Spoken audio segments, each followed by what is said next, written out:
ప్రార్థన చేసుకుంటామా.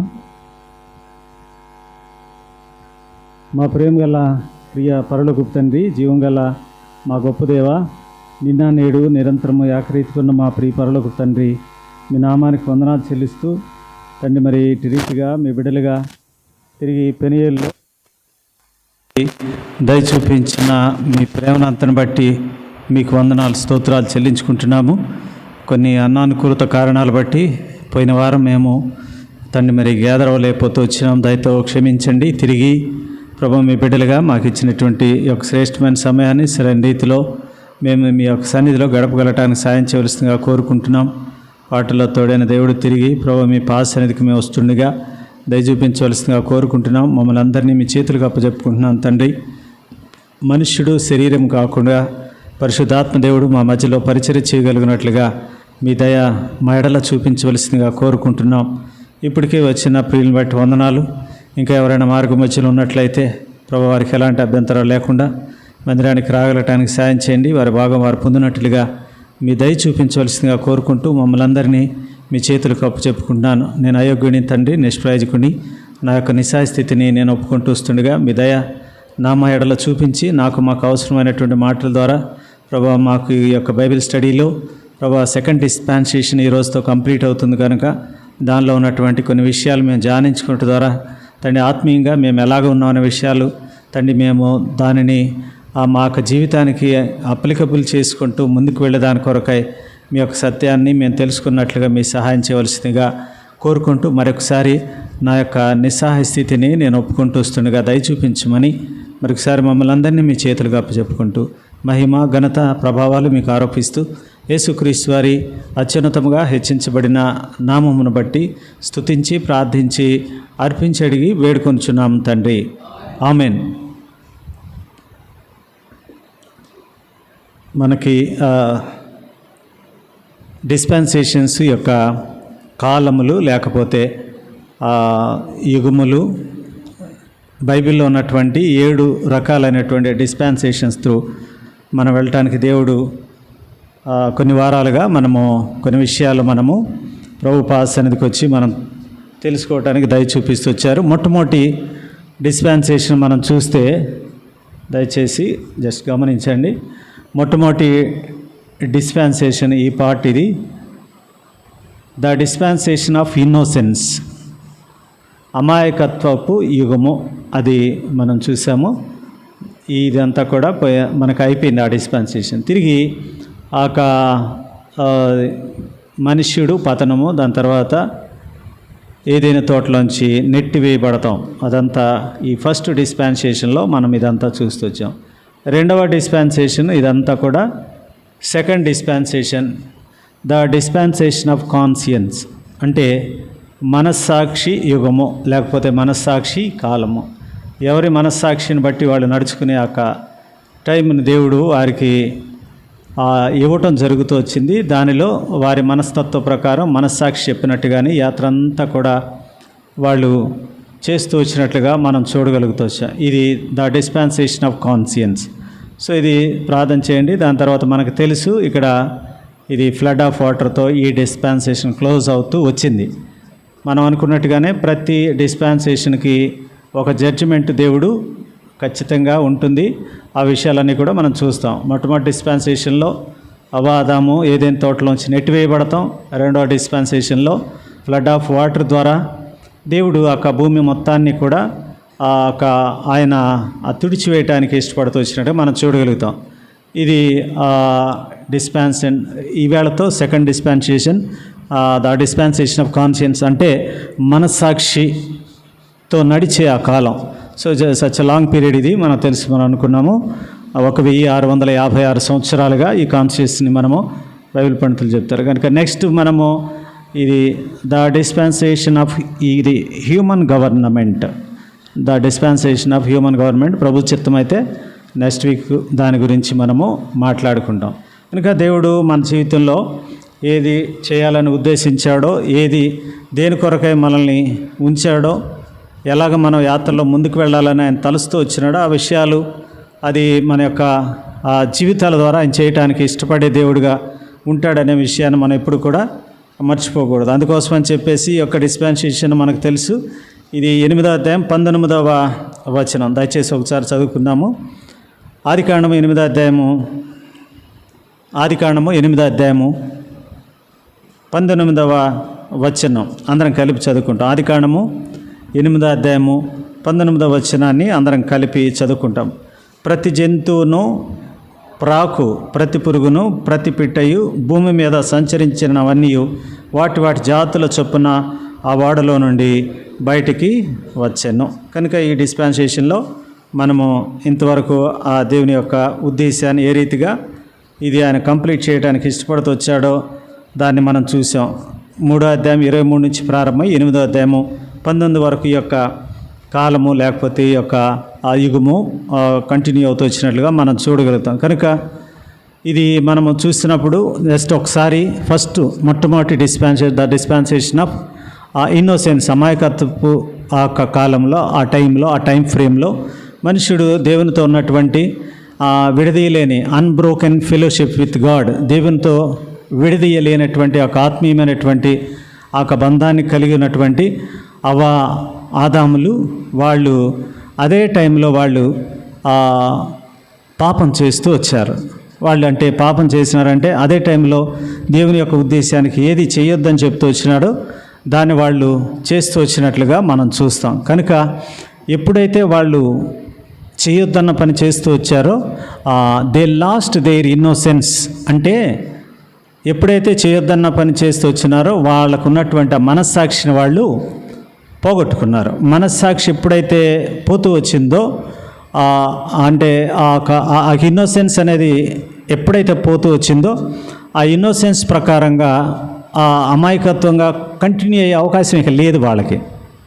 అది ఎప్పుడైతే ఆ టెండర్నెస్ పోతుందో దేవుని దగ్గర అంటే అమాయకత్వంగా ఆయన ఏమి అమాయకత్వం ఇన్ ద సెన్స్ ఏంటంటే వారి ఆలోచనలు కాకుండా దేవుని యొక్క ఆలోచన ప్రకారం నడిచే ఆ పద్ధతిలో నుంచి వాళ్ళు వెళ్ళిపోవటానికి వాళ్ళు అదే దేవునితో ఉన్నటువంటి ఆత్మీయమైన సంబంధాన్ని వాళ్ళు దే టర్న్స్ టు వాళ్ళు ఏంటంటే వాళ్ళు దేవుని యొక్క మాటను అతిక్రమించారు. తినొద్దన్న దాన్ని తింటూ వచ్చినట్లుగా మనం చూడగలుగుతాం. అదే 3వ అధ్యాయము 7, 8 వచనాల్లో మనం అదే చూస్తాం. చూడండి దయచేసి ఆదికాండం 3వ అధ్యాయం. జస్ట్ మనకి దాన్ని ఈ 2 డిస్పెన్షన్లో ఉన్నటువంటి కొన్ని విషయాలని మనము చూస్తున్నాము. 3వ అధ్యాయం 7, 8 వచనాల్లో అప్పుడు వారిద్దరు కనులు తెరవబడిన వారు తాము దిగంబరులమని తెలుసుకొని అంజూరపు ఆకులు కుట్టి తమకు కచ్చడములను చేసుకొనిరి. చల్లపొట్టును ఆదామును అతని భార్య తోటలో సంచరించున్న దేవుడైన యెహోవా స్వరమును విని దేవుడైన యెహోవా ఎదుటికి రాకుండా తోట చెట్ల మధ్యను దాగుకొనగా లేకపోతే చల్లపూట వేళ వాళ్ళందరూ కలిపి ఈదేను తోటలో వాళ్ళు సంచరిస్తూ ఈ విషయాలు ఆత్మీయమైనటువంటి విషయాలు బహుశా వాళ్ళు మాట్లాడుకునే వాళ్ళేమో మాట్లాడుకుంటూ ఉంటారు. అది సో అది దానిని వాళ్ళు ఎప్పుడైతే వాళ్ళు చేయొద్దన్న పని చేస్తూ వచ్చారో ఆయన స్వరం వినగానే వాళ్ళు చెట్టు చాటును దాక్కుంటూ వచ్చినట్లుగా మనం చూడగలుగుతాం. కనుక ఉద్దేశం ఏంటంటే దేవుడు మన జీవితంలో ఎప్పుడైతే చేయొద్దన్న పని చేస్తామో లేకపోతే దేవుని చిత్తంలో మనం ఉండమో దేవునికి వ్యతిరేకంగా మనం ప్రవర్తిస్తామో నూతన నిబంధనలో ఒక మాట ఉంది. యోహాను సువార్త 13వ అధ్యాయం మనకందరికీ తెలిసిన మాటే 30వ వచనం. యోహాను సువార్త 13:30లో వాడు ఆ మొక్క పుచ్చుకొనగానే బయటికి వెళ్ళిపోయాడు. అది ఏంటి?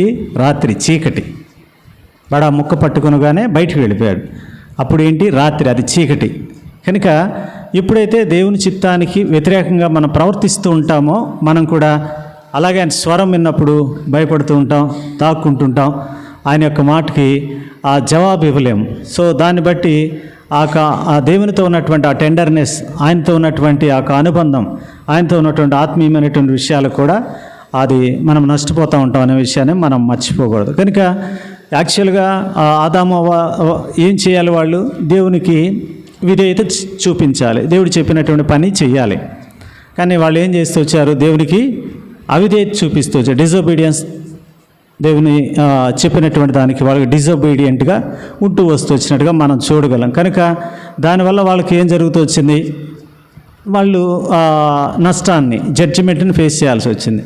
అది ఒక రకంగా చూస్తే కర్స్ 7వ అధ్యాయం నుంచి 7వ వచనం నుంచి 19 వరకు కూడా 3వ అధ్యాయం ఆదికాండము 7 నుంచి 19 వరకు వాళ్ళు ఎలాంటి నష్టాన్ని, ఎలాంటి జడ్జిమెంట్ని వాళ్ళు పొందుతూ వచ్చారో ఆ విషయాలు కూడా మనకు ఆదికాండంలో మనం చూస్తూ వచ్చాం. కనుక మనం కూడా అంతే ఆత్మీయంగా చెప్పిన పని అంటే దేవుని చిత్తానుసారంగా నడుచుకునే ఒక ఆత్మీయమైన సత్యంలో ఉంటే సరే, లేని వేళ మనకు కూడా అలాంటి పనిష్మెంట్స్ బహుశా యాత్ర జీవితంలో వస్తున్నాయేమో మనకు తెలియదు. దాన్ని బ్యాలెన్స్ చేసుకొని దాన్ని అర్థం చేసుకుంటూ మనం వెళ్ళాల్సిందిగా దేవుడు మనకు జ్ఞాపకం చేస్తున్నాడు. తర్వాత దేవుడు ఏం చేస్తూ వచ్చినాడు? గాడ్ ఆఫ్ మెర్సీ, ఆయన దయ చూపించే దేవుడు, కృప చూపించే దేవుడు కనుక ఆయన విడిచిపెడటానికి మనల్ని విడిచిపెట్టాడు. ఆయన గాడ్ మేడ్ ఏ ప్రొవిజన్, ఒక ప్రొవిజన్ ఇచ్చారు, విడుదల నీకు కలుగుతుందని. అదే 3వ అధ్యాయం ఆదికాండము 15వ వచనం మనకు అందరికీ తెలుసు. మాట చదువుదాం, అది 3:15. మరియు నీకును స్త్రీకిని, నీ సంతానమునకును ఆమె సంతానమునకును వైరము కలుగజేసేదను, అది నిన్ను తల మీద కొట్టును, నీవు దానిని మడిం మీద కొట్టుదువనెను అని చెప్పాను. కనుక ఇది దేవుడు వాళ్ళకి ఇచ్చే రిడమ్షన్, వాళ్ళకి ఇచ్చే విముక్తిని ఆయన చూపిస్తూ వచ్చినట్లుగా మనం చూడగలుగుతాం. కనుక అది ఇన్నోసెన్స్, ద డిస్పెన్సేషన్ ఆఫ్ ఇన్నోసెన్స్లో వాళ్ళు దేవునితో ఉన్నటువంటి ఆత్మీయ సంబంధాన్ని వాళ్ళు గడుపుతూనే అదే టైంలో వాళ్ళు పాపం చేస్తూ వచ్చిన కారణాన్ని బట్టి దే లాస్ట్ దేర్ ఇన్నోసెన్స్, అంటే వాళ్ళకు ఉన్నటువంటి ఆ టెండర్నెస్, దేవునితో ఉన్నటువంటి ఆ బంధాన్ని వాళ్ళు కోల్పోవటానికి కారణాన్ని బట్టి వాళ్ళు స్వనీతికి అలవాటు అయిపోతున్నట్టుగా మనం చూడగలం. అదే మనం చూసుకున్నప్పుడు 2వ డిస్పెన్సేషన్లో మనం చూస్తాం, ద డిస్పెన్సేషన్ ఆఫ్ కాన్షియస్, మనస్సాక్షి యోగం. సో ఎప్పుడైతే అమాయకత్వంగా దేవునితో మనం నడుచుకోవాలనే ఒక ఆలోచన నుంచి మనం పక్కకి వెళ్ళిపోతామో ఖచ్చితంగా అది మన ఓన్ వేలోనే మనం వెళ్తాం, మన సొంత మార్గంలోనే వెళతాం, మన సొంత మార్గంలోనే మనం ప్రయాణం చేయడానికి ఇష్టపడతాం. ఎప్పుడైతే దేవుని మార్గాన్ని విడిచిపెడతామో ఇక వేరే మార్గాలు ఏముండవు, మన సొంత మార్గాన్ని మనం ఎంచుకునే వాళ్ళంగా మనం ఉంటాం. కనుక ఇది ఈ యొక్క డిస్పెన్సేషన్ మనం చూసిందాక అనుకున్నట్లుగా ఆదికాండం 3వ అధ్యాయము 23 నుంచి 8వ అధ్యాయము 19వ వచనం దాకా మనం ఇది చూసాం. రెండవదిగా మనం చూసినప్పుడు ఈ కాన్షియస్, ఈ యొక్క డిస్పెన్సేషన్లో ద స్పాన్ అంటే దీని యొక్క కాలము 1656 సంవత్సరాలుగా దీన్ని బైబిల్ పండితులు ఆ కాలాన్ని దాన్ని జ్ఞాపకం చేస్తూ వచ్చినట్లుగా మనం చూడగలుగుతాం. కనుక ఇవన్నీ కూడా మన జీవితంలో మనం ఉండాలి అనేది, ఎలాగా నడుచుకోవాలనే విషయాలన్నీ కూడా మనం దేవుని దగ్గరే నేర్చుకుంటాం. కనుక దేవుడు మన యొక్క మనస్సాక్షి మీద ఎక్కువ ఆధారపడుచున్నట్టు ఆ కాలంలో ద డిస్పెన్సేషన్ ఆఫ్ కాన్షియస్, వాళ్ళ ఇష్టానుసారంగానే వాళ్ళ మనస్సాక్షి ప్రకారంగా వాళ్ళు నడుచుకుంటున్నటువంటి ఆ కాలంలో దేవుడు ఏం చేస్తూ వచ్చినారంటే వాళ్ళకి బ్రతికే అవకాశాన్ని, నా ఇష్టం నేను అలాగ బ్రతుకుతానంటే దేవుడు ఏం వాడిని ప్రెజరైజ్ చేయలేదు. వాళ్ళు సరే మీ ఇష్టానుసారంగానే మీ మనస్సాక్షికి నచ్చినట్లే మీరు బ్రతకండి, అయితే అది ఒకవేళ మీ మనస్సాక్షి తిరిగి నా దగ్గరికి తీసుకురాగలుగుతుందా లేదా అనే విషయాన్ని మీరే డిసైడ్ చేసుకొని దానిలో కంటిన్యూ అవ్వమని చెప్పేసి దేవుడు వాళ్ళకు ఒక అవకాశాన్ని ఇచ్చాడు. ఒక అవకాశం అంటే అది దాదాపుగా 1656 సంవత్సరాలు అలాగా చాలా అంటే సుదీర్ఘమైనటువంటి ప్రయాణాన్ని వాళ్ళు కొనసాగిస్తూ వచ్చినారు. దాని తర్వాత ఈ మనస్సాక్షి అనేది ఎలాగా స్ప్రెడ్ అవుతూ వచ్చిందో మనకు తెలుసు. మొట్టమొదట ఒక వ్యక్తిలో వచ్చింది, తర్వాత ఆ వ్యక్తి కుటుంబానికి వచ్చింది, మూడోదిగా ఆ వ్యక్తి కుటుంబంలోంచి సొసైటీ అంటే సమాజంలోకి వచ్చింది. దాని తర్వాత 4వదిగా చూస్తే సమాజంలోంచి నేషన్, దేశంలోనికి మనస్సాక్షి అంటే నా ఇష్టం వచ్చినట్టు నేను ఉంటా. కనుక మనిషికి అదే ఈ రోజుల్లో చాలా ఇష్టమైంది. కనుక అది ఎవరి ఇష్టానుసారంగా వాళ్ళు ఉండాలి, ఎవరి ఇష్టానుసారంగా వాళ్ళు బ్రతకాలి అనే దానికోసమే మనుషులు ప్రత్యేకంగా వాళ్ళు అలాగా ఉండాలని కోరుకుంటున్నట్టుగా మనం చూడగలుగుతాం. కనుక దాన్ని మనం గమనించినప్పుడు ఇదేమవుతూ వచ్చిందంటే సబ్సిక్వెంట్గా నేషన్స్ కంటే అంతమందికి ప్రపంచంలో ఉన్నటువంటి జనాలందరికీ మనస్సాక్షి అంటే వాళ్ళు చెప్పినట్లుగా మన ఇష్టానుసారంగానే జీవించవచ్చు అనే ఆ లిబర్టీ వాళ్ళకి వచ్చేసింది. సో అది మనం చూసినప్పుడు మనకు తెలుసు కదా, పాత యెహోషువ గ్రంథంలో యెహోషువ గ్రంథం మనం చూస్తాము 7వ అధ్యాయంలో 1వ వచనం, ఆకాన్ ఏం చేస్తూ వచ్చినాడు? శపితమైన దాని గురించి ఆశపడుతూ వచ్చాడు. దాని తర్వాత అది ఇశ్రాయేల్ సమాజం అంతటి కూడా స్ప్రెడ్ అవుతూ వచ్చిందిగా మనం చూడగలం. దాని తర్వాత ఏమవుతూ వచ్చింది? అక్కడ ఆకాన్ని ఆకోరు లోయలో తన్ని ఒక భయంకరమైనటువంటి పనిష్మెంట్కి తను వెళ్ళిపోతూ వచ్చింది. అంటే ఒక వ్యక్తి చేసింది అలా ఏమవుతూ వచ్చిందంటే ఇశ్రాయేలు సమాజం అంతటిని కూడా బాధ పెడుతూ వచ్చింది. ఇశ్రాయేలు సమాజం అంతటిని కూడా నష్టపెడుతూ వచ్చింది. దేవుని యొక్క ప్రణాళికను అట్లా బ్రేక్ చేస్తూ వచ్చేసింది. అప్పుడు అలా అంటే ఆపేసింది అలాగ సడన్గా.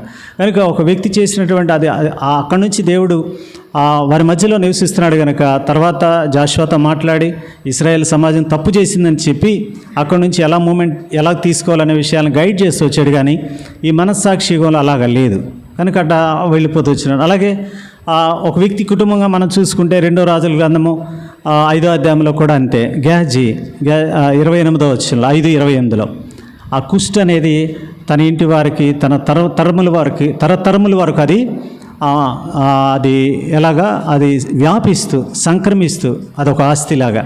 ఇంకా దేవుని సన్నిధిలో ఉండవలసినటువంటి ఒక యాజకుడు దేవుని సన్నిధిలో గడపవలసినటువంటి ఆ వ్యక్తి తను చేసినటువంటి ఆ పాపం తన తరతరాలకి ఆ పాపాన్ని అంటిస్తూ వచ్చినట్లుగా మనం చూడగలం. కనుక ఇది మనం ఖచ్చితంగా మనం చూడగలిగితే నూతన నిబంధనకు వచ్చేసరికి అపోస్తుల కార్యములు 4వ అధ్యాయంలో మనం చూస్తాం 32 నుంచి 33 వచనాలకు వారు ఏక మనసుతో కలిగి ఉన్నప్పుడు వారికి కలిగిందంతా కూడా ఏకముగా వాళ్ళు అంటే సమిష్టిగా.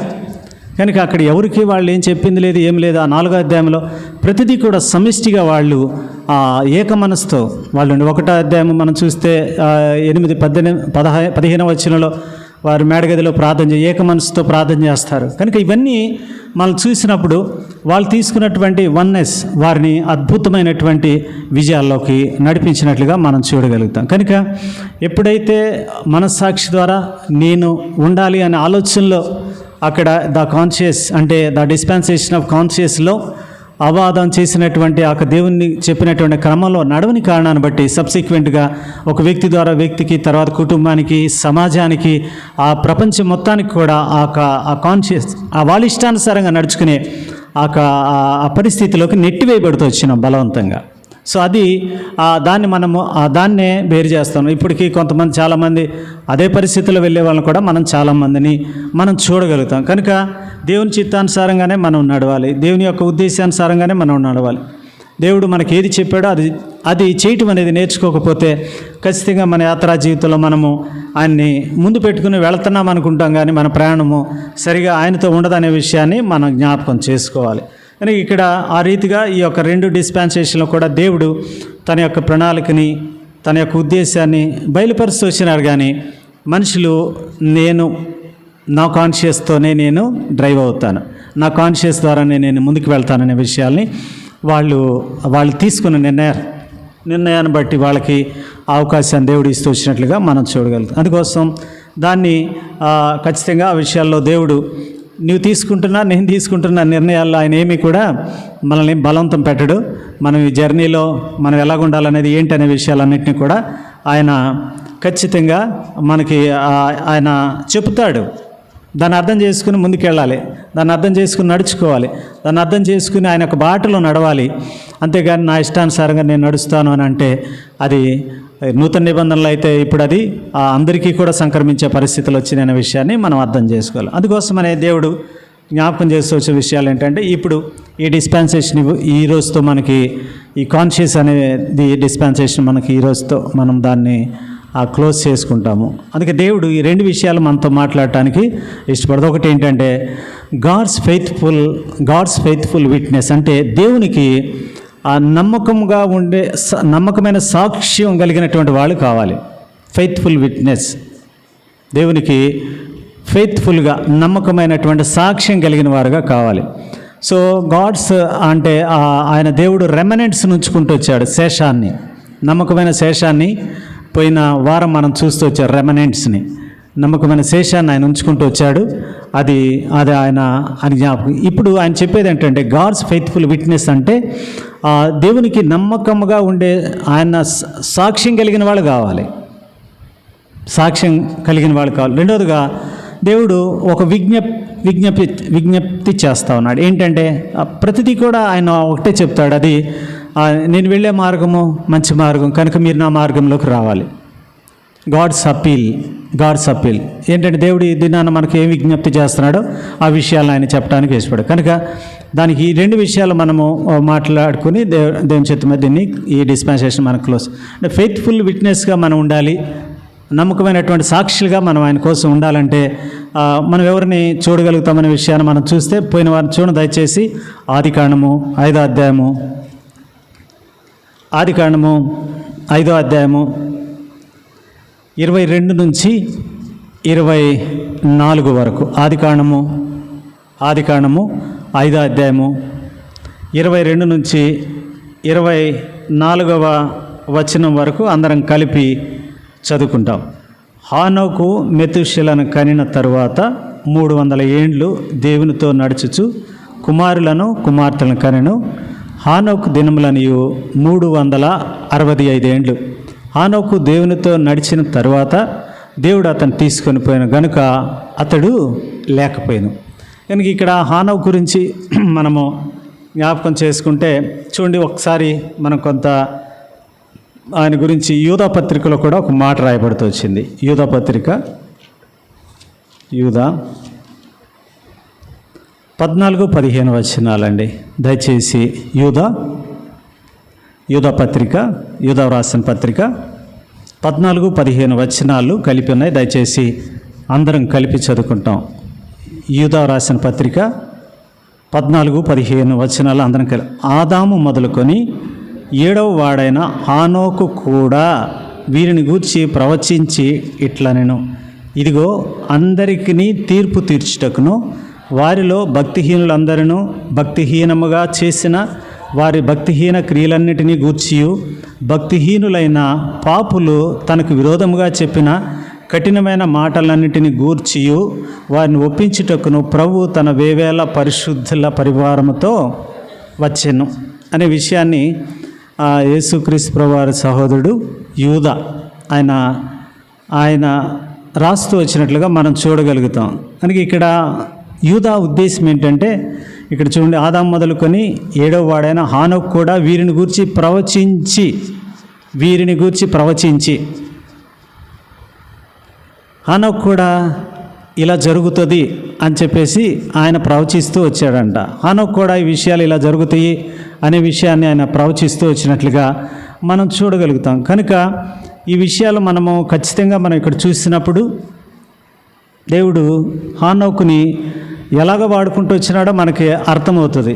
ఇక్కడ మనం ఇక్కడ చదివితే 22వ వచనంలో మనం చూస్తే 5:22లో హానోకు మెతుషెలను కలిగిన తర్వాత 300 ఏండ్లు దేవునితో నడుచు కుమారులను కుమార్తెలను కన్నాడు. 300 సంవత్సరాలు దేవునితో నడిచాడు. సరే, ఇది మనం చాలా ఖచ్చితంగా అర్థం చేసుకోవాలి. 300 సంవత్సరాలు దేవునితో నడవటం అనేది చిన్న విషయం కాదు. కనుక అందుకోసమే యూదా అంత గట్టిగా రాయగలుగుతూ వచ్చాడు. అంటే 300 సంవత్సరాలు దేవునితో నడిచిన వ్యక్తి కుమారులను కుమార్తెలను కని మనవడు మనవరాళ్ళు ముని మనవరాళ్ళు వీళ్ళందరిని చూసినప్పుడు ఆ దినాల్లో ఉన్నటువంటి ఆ సమాజానికి ఆయన ఖచ్చితంగా ఎలా జరుగుతుందని చెప్పేసి దేవుని గురించి చెప్పుండడు అంటారా? దేవుని గురించి చెప్పుండడు అంటారా? ఖచ్చితంగా చెప్తాడు, ఖచ్చితంగా చెప్పు ఉంటాడు.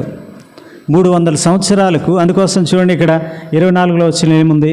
హానోకు దేవునితో నడిచిన తర్వాత దేవుడు అతను తీసుకొని పోయిను కనుక అతడు లేకపోయిను. 300 సంవత్సరాలు గడిచిన తర్వాత దేవుడు అతను తీసుకొని పోయిన హానోకు దేవునితో నడిచిన తర్వాత దేవునితో నడుస్తూనే ఉన్నాడు. దాని తర్వాత హానోకు దేవుడు తీసుకెళ్ళటానికి ఇష్టపడుతున్నాడు. అంటే అందుకోసం ఇక్కడ యూదా పత్రికలో ఆయన ప్రవచించిన అనే మాటని ఖచ్చితంగా మనం కన్సిడర్ చేయాలి. ఆ దినాల్లో ఉన్నవారు ఎలాంటి వాళ్ళు ఆయన చెప్తున్న వారిలో భక్తిహీనులందరూ భక్తిహీనముగా చేసినటువంటి వారు భక్తిహీన క్రియలన్నిటిని గూర్చియు భక్తిహీనులైనటువంటి పాపులు.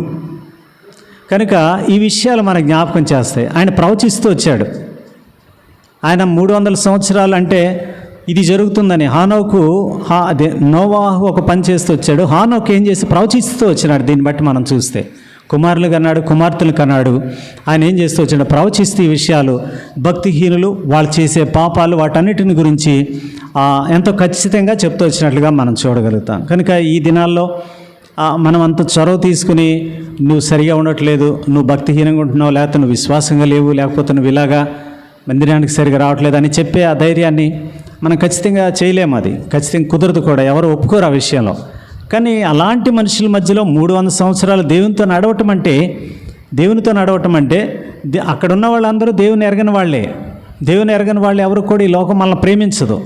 అలాంటి వారితోనే ఉండాలి, అక్కడే బ్రతుకుతాడు, దేవునితో నడుస్తూ ఉన్నాడు. కనుక అక్కడ ఖచ్చితంగా ఆయన దేవునికి వ్యతిరేకమైనటువంటి పని ఎవరు చేసినా, లేకపోతే నా దేవుడు ఇలాంటి వాడు అని ఆ విషయాల్ని ఖచ్చితంగా ఇతరులకు చెప్పడాన్ని బట్టే దేవునితో నడిచాడనే మనం అనుకోవాలి.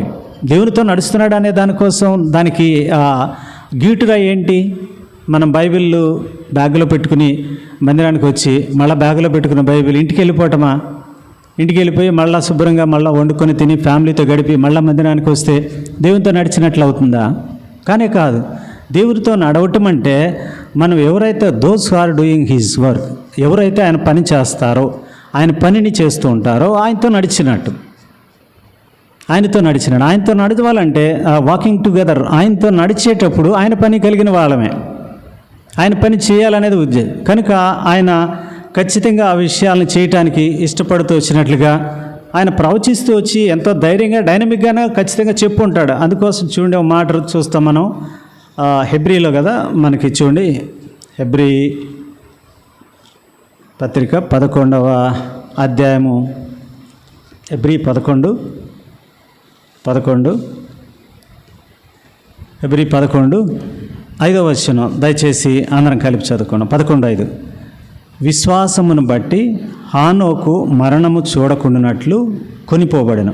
అతడు కొనిపోబడక మునుపు దేవునికి ఇష్టుడై ఉండెనని సాక్ష్యము పొందెను. కాగా దేవుడు అతను కొనిపోయిన గనుక అతడు కనపడలేదు. అంటే ఇక్కడ ఏం పొందంట? సాక్ష్యం. అంటే గాడ్స్ ఫెయిత్ఫుల్ విట్నెస్, సాక్ష్యం. దేవునికి నమ్మకమైన సాక్షులు కావాలి, ఆయన గురించి సాక్ష్యం చెప్పేవాడు కావాలి, ఆయన గురించి సాక్ష్యం చెప్పి ఆయన ఏం చేయనైనా ఉన్నాడో, ఆయన ఏం చేస్తాడనే విషయాలు చెప్పగలిగే వాళ్ళు కావాలి. అందుకోసమే హానోకు ఏం చేస్తుంది? మరణము చూడకుండా కొనుక్కోబడిన. ఎలాగా? విశ్వాసమును బట్టి. తర్వాత ఆయన ఏం చెప్తున్నాడు? దేవునికి ఇష్టుడై ఉండేనని సాక్ష్యము. ఎవరు చెప్పుంటారు ఇది?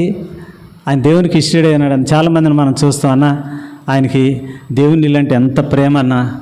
ఎప్పుడన్నా ఆదరణ దానికోసం వెళ్ళినప్పుడు ఎవరన్నా బహుశా దేవుని అంటే ఈ లోకం విడిచిపెట్టి వెళ్ళిపోయిన వాళ్ళ దగ్గరికి కంఫర్ట్ చేయడానికి మన పెద్దలు వెళ్తారు కదా, వెళ్ళినప్పుడు ఇలా సేవకులు వెళ్ళినప్పుడు వాళ్ళు చెప్తూ ఉండేది. అందరూ అదే చెప్తుంటారు, అన్న ఎంత ప్రేమగా ఉండేవాడన్నా, ఎంత మంచిగా ఉండేవాడన్నా, దేవుని ఇల్లు అంటే ఎంత ఆయనకి ఇష్టం అన్న. అర్ధగంట పావుగంట ముందు వచ్చి కూర్చునేవాడు, ఖచ్చితంగా బైబిల్ క్వైట్ టైం చేసుకునేవాడు, ఫ్యామిలీ ప్రేయర్ పెట్టేవాడు, ఖచ్చితంగా మమ్మల్ని ఆత్మీయంగా ఎంతో మమ్మల్ని నడిపించాడు. ఈ రోజున మేము ఇలాగా ఉన్నామంటే కేవలం అది మా నాన్నగారు చేసిన పని, లేకపోతే నాన్న వచ్చి ఎవరైనా కావచ్చు. అంటే దేవునికి ఇష్టుడై ఉన్నాడనే సాక్ష్యము ఎవరు చెప్తారు? అది ఆయన కుమారులు కన్నాడు, కుమార్తెలను కన్నాడు. బహుశా వాళ్ళందరూ ఎక్కడ చెప్పారో, బహుశా హానోకు గురించి ప్రత్యేకంగా బుక్ రాయబడి ఉండలేదు. కానీ మనం ఇక్కడ చూసినట్లయితే ఆయన మరణం విశ్వాసమును బట్టి హానోకు మరణము చూడకుండానట్లు కొనిపోబడ్డాడు. ఆయన ఫెయిత్ ఉంది కనుక అందుకు ఆయన కొనిపోబడక మునుపు ఆయన ఏం చేస్తూ వచ్చినాడంటే దేవునికి ఇష్టుడై ఉండేనన్న సాక్ష్యము పొందెను. కనుక అది కావాలి, ఫెయిత్ఫుల్ విట్నెస్ అనేది మనకి ఎంతో అవసరం. కనుక దేవుడు ఆయన కొరకు సాక్షిగా ఉంటూ వచ్చాడు ఆ దినాల్లో. మరి ఇంకా బ్రతకనిచ్చేవాడేమో దేవుడు, కానీ అప్పటి వరకు ఆయన పడినటువంటి నిందలు, అప్పటి వరకు ఆయన పడినటువంటి అవమానాలు, అప్పటి వరకు ఆయన ఆ దేవుని కొరకు పడినటువంటి నిందల అవమానాలు, ఇక చాలే హానోకు, నువ్వు నా గురించి ఎంతో నిందపడ్డావు, నా కొరకు ఎంతో పరిచర్య చేశావు, చాలు ఇక ఆ నిందలు వాటన్నిటితో మనం వెళ్ళిపోదాం రమ్మని చెప్పేసి బహుశా దేవుడు ఆయన్ని మరణం చూడకుండా కొనిపోయినాడేమో, తీసుకెళ్ళిపోయాము మేబీ. అప్పటి వరకు ఆయన ఆ యూదా రాస్తూ వచ్చాడు కదా, ఆయన ప్రవచిస్తూ వచ్చాడు. ఎవరు ప్రవచిస్తూ వచ్చాడు? ఆ భక్తిహీనులు వారి పాపం చేస్తున్నటువంటి క్రియలను బట్టి, ఆ దినాల్లో ఉన్న వారిని బట్టి ఆయన ప్రవచిస్తూ వచ్చాడు హానోకు అని చెప్పేసి యూదా రాస్తూ వచ్చాడు. ఆయన బ్రతికున్నటువంటి దినాల విశ్వాసమును బట్టి మరణం చూడకుండా కొనిపోబడనని అని చెప్తాడు. ఆయన బ్రతికినప్పుడు దేవునికి ఇష్టడై ఉన్నట్టుగా ఉన్నాడనే విషయాన్ని, సాక్ష్యాన్ని ఆయన పొందుతూ వచ్చాడు. కనుక ఇది మన యొక్క జీవితాల్లో మనం అది అసలు దానికి మనం ఏమన్నా అర్హులమా అనిపిస్తూ ఉంటుంది. దేవునికి ఇష్టుడై అనే సాక్ష్యం పొందాడనే విషయాన్ని మనం ఎలాగా అది ప్రూవ్ చేసుకోగలుగుతాం? ఖచ్చితంగా అది చాలా కష్టమైనటువంటి విషయం. కాకపోతే చాలామంది పండితులు చాలామంది చెప్తుంటారు, పెద్దలు వాళ్ళు చెప్పే మాట ఏంటంటే, ఈ లోకంలో మనం ఆయన స్వారూప్యంలోనికి వచ్చే అంతవరకు కూడా మనం ఉంటాం. ఎప్పుడైతే ఆయన స్వారూప్యంలోనికి మార్చబడతామో అప్పుడు దేవుడికి మనల్ని ఈ లోకం నుంచి చాలు నీ జర్నీ అని చెప్పేసి బహుశా దేవుడు చాలామంది పెద్దలు చెప్పటం మనం విన్నాము. మనం ఆయన స్వారూప్యంలోనికి మార్చబడిన మరుక్షణం మనం ఆయన దగ్గరికి వెళ్ళిపోతాం విషయాన్ని మనం మర్చిపోకూడదు. కనుక బహుశా అదే ఉంటుంది. హానోకు ఎంత ప్రవచించాడు, హానోకు ఎంతో ఆయన కొరకు ఆయన ఎలాంటి దేవుడు అని చెప్పేసి విషయాలన్నిటి కూడా ఆయన ఆ దినాల్లో తన కుటుంబం ద్వారా కూడా బహుశా చేసి ఉండొచ్చు. ఆయన కుమారులు ఉన్నారు, కుమార్తెలు ఉన్నారు, మనవులు ఉన్నారు, ఎంతోమంది ఉన్నారు. ఎందుకోసమంటే చూడండి, ఇక్కడ మనం ఒకసారి ఆదికాండం 5వ అధ్యాయంలో మనం చూస్తే ఇక్కడ మనం చూసాం కదా, ఇక్కడ యూదాలో రాస్తాడు. యూదాలో రాశాడు, ఆదాము మొదలుకొని 7వ వాడైనటువంటి హానోకు. ఆదాము మొదలుకొని 7వ వాడైనటువంటి హానోకు. ఇక్కడ చూస్తే మనం ఆదికాండం 5వ అధ్యాయంలో ఆదాము వంశావళి ఉంది. చూడండి, ఆదాము వంశావళిలో మొట్టమొదటిది ఆదామును మనం చూస్తాము, రెండవదిగా షేతును మనం చూస్తాము, మూడవదిగా ఏనోషును మనం చూస్తాము, 4వ వాడుగా కెయినాను మనం చూస్తాము, 5వ వాడుగా మహాలేలును మనం చూస్తాము, 6వ వాడుగా ఏరోదుని మనం చూస్తాం, 7వ వాడుగా హానోకును మనం చూస్తాం.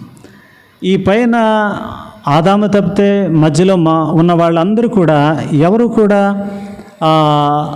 వాళ్ళందరినీ స్కిప్ చేసి ఆదాము నుంచి 7వ వాడైన హానోకనే చెప్తూ వచ్చింది. ఆదాము మొదలుకొని 7వ వాడైన హానోకునే తీసుకొచ్చి నీతిమంతుల పట్టుకలో రాయటానికి దేవుడు ఇష్టపడుతూ వచ్చాడు. ఆదాము మొదలుకొని 7వ వాడైనటువంటి హానోకు గురించి యోధా ప్రవక్తని ప్రవచించాడని రాయటానికి పరిశుద్ధాత్మ దేవుడు ఇష్టపడుతూ వచ్చాడు. ఈ మధ్యలో వాళ్ళు మనం ఎప్పుడు ఏరోదును మనం ఎరగము, వాళ్ళు ఏం చేస్తూ వచ్చారో, మహాలీలను మనం ఎరగం, కెయినాను మనం ఎరగం, ఏనోషును మనం ఎరగం, తర్వాత షేతు వారిని కూడా మనం వాళ్ళ గురించి మనం ఎక్కువగా చూడం. కానీ హానోకు గురించి మనం ఆదికాండంలోనే మనం చూస్తాం. దేవునితో కలిసి నడిచినటువంటి వ్యక్తి. ఇందాక మనం అనుకున్నట్టుగా మన యాత్రా సమయంలో మనం ఆయన స్వారూప్యంలోనికి సంపూర్ణంగా మార్చబడిన తర్వాత ఖచ్చితంగా ఆయన తీసుకుని వెళ్ళిపోతుంది. దీనికి ఒకటి ప్రాక్టికల్గా జరిగిన విషయాన్ని నేను ఒకటి just I want to share it. So అది మా ఫాదర్ ఇన్లా 2001లో మార్చి 16న చనిపోయారు ఆయన. సో ఆయన 54 సంవత్సరాలు చనిపోయారు. సో ఆయనకి ఏం జబ్బు లేదండి, అసలు ఏమి జబ్బు లేదు. 53 కంప్లీట్ అయినాయి.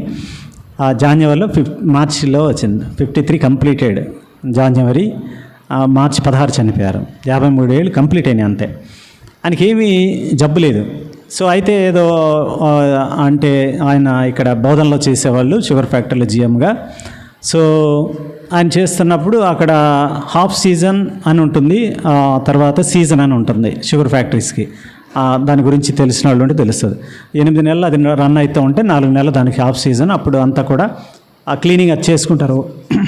ఆఫ్ సీజన్లో ఇలాంటి ఏమైనా టెక్నికల్ వర్క్స్ కానీ హెల్త్ ప్రాబ్లమ్స్ కానీ ఇలాంటివి ఏమైనా ఉంటే అందరు కూడా చూపించుకుంటారు. ఎక్కడికైనా పిల్లలు వాటిటన్నిటిని కూడా వాళ్ళు సెట్ చేసినది బాగానే ఉంటుంది ఆ లైఫ్ వాళ్ళకి. సో ఆ సందర్భంలో ఆఫ్ సీజన్ వచ్చిన తర్వాత ఆయన ఏంటంటే హెల్త్ చెకప్ చేయించుకున్నాడు పంజాగుట్టలో. చేయించుకున్నప్పుడు అక్కడ చిన్న పాప ఉండేది, మా మరదలు. సో అక్కడ చేయించుకున్నప్పుడు ఆయన జనరల్గా డయాగ్నోస్ చేశాడు ఏంటంటే జనరల్ ఎండి, మీ హార్ట్లో ఏదో మర్మరింగ్ సౌండ్ వస్తుందండి అన్నాడు. అంతే, మర్మరింగ్ సౌండ్ అని చెప్తే దాన్ని ఏం పట్టించుకోలేదు. దాని తర్వాత కొంతకాలం అయింది, ఎందుకు వచ్చింది ఇది అని ఆయనకి ఏమనిపించిందంటే, ఏదో మర్మరింగ్ సౌండ్ అంటున్నాడు కదా అని చెప్పేసి ఆయన వేరే ఒపీనియన్కి వెళ్ళాడు. కేర్ హాస్పిటల్కి వెళ్ళారు. అప్పుడు కేర్ హాస్పిటల్కి వెళ్తే వాళ్ళు చెప్పారు, మీకు మైటర్లు వాళ్ళు పనిచేయట్లేదండి అని చెప్పారు. వాళ్ళు మర్మరింగ్ సౌండ్ని తీసుకుని వెళ్ళి భయంకరమైన అంటే ఆ మైటర్లు వాళ్ళు మీకు పనిచేయట్లేదని చెప్పారు. సో అది అయిన తర్వాత దాన్ని ఆపరేషన్ చేయించేసుకోండి అనేసి చెప్పారు. అది మనం చేద్దాం. ఇంకోటి బ్యాడ్ ఏంటంటే ఆయనకి అక్కడ కేర్ హాస్పిటల్లో ఆయన జిఎంగా ఉండేవాళ్ళు, మా మామగారు అక్కడ షుగర్ ఫ్యాక్టరీలో. చాలామందిని అక్కడికి తీసుకొచ్చి కేర్ హాస్పిటల్లో ఆపరేషన్ చేయించాడు. కేర్ హాస్పిటల్లో చాలా సర్జరీస్ జరిగినాయి, సక్సెస్గా జరిగాయి. అప్పుడు ప్రసాదరావు గారు ఉండేవాడు అప్పుడు. సో అయితే ఆ అనుభవం కూడా ఉంది మా మామకి. ఉండేసరికి ఆయన ఏంటంటే డాక్టర్స్ ఇలా చెప్పాడు, చేయించుకోండి సార్, ఏం కాదు జాషువా గారు, తగ్గిపోతుంది మీకు, ఎట్లాగా ఆఫ్ సీజన్ కదా అని చెప్తే ఆయనకి ఎవరి మాట వినలేదండి. డాక్టర్స్ చెప్పారు ప్రాబ్లం ఉందని చేయించుకుంది. నాకు ఇప్పుడు ఆఫ్ సీజను, వాళ్ళ పిల్లలకు కూడా ఎగ్జామ్స్ ఉన్నాయి. అయినా ఆంటీ చెప్పినా కూడా వినలా. లేదు, పిల్లలకి పని పిల్లలతో, నా పని నాది అన్నాడు. సో అదేంటంటే ఏమీ ప్రాబ్లం లేని వ్యక్తి అలాగా ఒకసారి సెకండ్ ఒపీనియన్కి వెళితే మీరు మైటల్ వాళ్ళు పని చేయట్లేదని చెప్తే తీసుకెళ్ళారు, సర్జరీ చేశారు. సర్జరీ చేస్తే ఓకే అయిపోయింది. మైటల్ వాళ్ళు రీప్లేస్ చేశారు. చేసినాక ఫస్ట్ డే ఐసీయూలో పెట్టారు. సెకండ్ డే మార్నింగ్ నేనే వెళ్ళాను ఐసీయూలోకి. వెళితే ఆయన లేచాడు, మాట్లాడుతున్నాడు. ఇడ్లీ తినిపించి వచ్చాను నేను. బాగున్నాడు. సో అక్కడ నుంచి అక్కడ పేషెంట్ అటెండెంట్గా ఉన్న వాళ్ళని వచ్చేసాను, ఖాళీ చేసి ఇంటికి వచ్చాను. మా ఇంటికి వచ్చేసిన తర్వాత రాత్రికి కాల్ చేశారు, ఇక్కడ పలానా ఆయన పేషెంట్ అటెండెంట్ ఎవరు ఉంటే రావాలని. ఏంటని చూసి వెంటనే పరిగెత్తితే ఆయనకి మళ్ళీ ప్రాబ్లం అయింది, ఇమీడియట్గా రీసర్జరీ చేయాలన్నారు. ఇంకేమంటాం, వాళ్ళ చేతులుగా మనం ఏం చేయలేం. సరే చేశారు. రీసర్జరీ చేసిన తర్వాత ఆయన అంతే. రీసర్జరీ చేసిన తర్వాత 16 సంవత్సరాలు ఆయన దాదాపు కోమాలో ఉన్నాడు. వెంటిలేటర్లు పెట్టేశారు వాళ్ళు. మనం వెళ్తేనేమో లేట తట్టి చూపిస్తారు, చూడండి ఇంకా మీరు వచ్చేసరికి గుర్తుపెట్టుకున్నాడు, రెప్పల్లో ఇట్లా పైకి అంటున్నాడు, ఏదో చెబుతుంటారు. సో ఉద్దేశం ఏంటంటే ఆ దినాల్లో చాలామంది సేవకులు వచ్చి ప్రార్థన చేశారు, చాలామంది వచ్చి ఆంటీని కంఫర్ట్ చేస్తూ వచ్చారు. ఆ దినాల్లో నేను విన్న మాట ఏంటంటే ఆయనకి ఎప్పుడు ఎలాంటి ఇదే ఆయన దగ్గర నుంచి కూడా ఎప్పుడు జ్వరం కూడా వచ్చేది కాదంట. ఇప్పటికీ నమ్మేసేసి ఉంటుంది. సో అవ్వచ్చుగాక నువ్వు ఇక్కడ ఒకసారి ఆయన యొక్క రూపంలోనికి నీవు వచ్చిన తర్వాత దేవుడు నేను తీసుకువెళ్ళిపోతాడు. అది ఎలాగైనా సరే తీసుకెళ్తాడు. బహుశా ఈ 15 రోజులు ఉన్నారు అలాగా వెంటిలేటర్ మీద ఉంచారు. ఆ 15 రోజులు మేము ఎప్పుడు చూడలేదు పాపం. ఆయన అంత బాధపడతాం. నేనైతే మ్యారేజ్ అయిన తర్వాత అప్పటికి 5 years అయింది మ్యారేజ్ అయినది, ఎప్పుడు చూడలేదు. నాకు చాలా కష్టపడుతూ వచ్చాడు. అందరూ అన్నది ఏంటంటే ఆయన ఈ లోకంలో పడవలసిన కష్టాన్ని అంతటిని అనుభవించి తర్వాత దేవుడు తీసుకున్నాడు అని అంటే ఉద్దేశం నేను ఎందుకు చెప్తానంటే, హానోకును కూడా 300 సంవత్సరాలు దేవునితో నడిచాడంటే, దేవునితో నడిచే వాళ్ళకి నిందలు అవమానాలండి. దేవునితో నడిచే వాళ్ళకి అపవాది సరిగా ఉంచదు. వాళ్ళ ఫ్యామిలీని కానీ ఎవరినైనా టార్గెట్ చేస్తుంది. భయంకరమైన నిందలు అవమానాలకు గురి చేస్తూ ఉంటుంది, విడిచిపెట్టదు వాళ్ళని బంబాడిచ్చేస్తూ ఉంటుంది. వాళ్ళు బ్రతకటానికి అసలు తలెత్తును కూడా తిరగలేరు. అలాగే 300 సంవత్సరాలు దేవునితో నడిచినటువంటి హానోకు యొక్క ఆ నిజాయితీని, లేకపోతే హానోకు నడిచినటువంటి విధానాన్ని దేవుడు బహుశా చాలు ఇంకెంత కష్టపడతా ఇంకెంత ఇదని చెప్పేసి బహుశా రోజు వచ్చి ఆయన ఒకరోజు ఆయన తీసుకుని ఆయన కూడా బహుశా అలాగ తీసుకెళ్ళిపోయి ఉండొచ్చు. ఖచ్చితంగా అదే ఉంటుంది. కానీ మనం కూడా అంతే.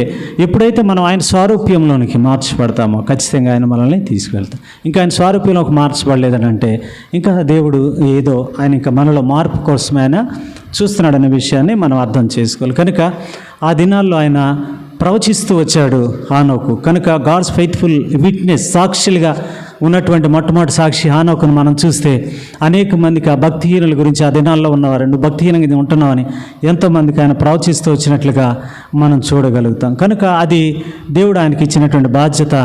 దాన్ని నెరవేర్చి 300 సంవత్సరాలు దేవునితో నడిచి ఆయనతో కూడా తీసుకువెళ్ళిపోవడానికి దేవుడు ఇష్టపడుతూ వచ్చాడు. అది చాలా అంటే అద్భుతమైనటువంటి విషయం. 300 సంవత్సరాలు దేవునితో నడవటం. అలాగా ఆయన ఎలాంటి సాక్ష్యం పొందుతూ వచ్చాడంటే, దేవునికి ఇష్టుడై ఉండేనన్న సాక్ష్యాన్ని పొందుతూ వచ్చాడని చెప్పేసి మనకి ఇక్కడ విశ్వాసుల వీరుల పట్టికలో మనం చూడగలుగుతాం. కనుక అది అవసరం మనకి.